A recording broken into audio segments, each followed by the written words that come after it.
మెదక్ జిల్లా తూప్రాన్ మండలం దండుపల్లికి చెందిన వెంకట మాధవికి ఆంధ్రప్రదేశ్లోని ప్రకాశం జిల్లా జేపీ చెరువుకు చెందిన గురుమూర్తితో 10 ఏళ్ల క్రితం వివాహమైంది. వారికి కుమార్తె, కుమారుడు ఉన్నారు.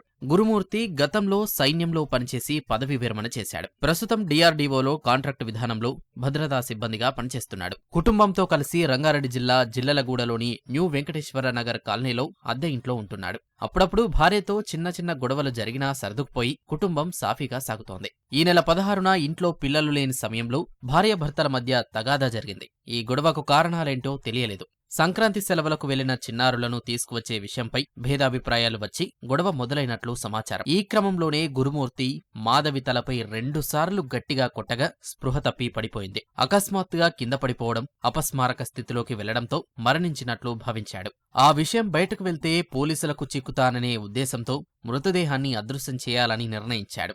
భార్య ఇంట్లో నుంచి వెళ్లిపోయిందని పోలీసులకు ఫిర్యాదు చేయించి తను కేసు నుంచి తప్పించుకోవాలని పథకం వేశాడని తెలుస్తోంది.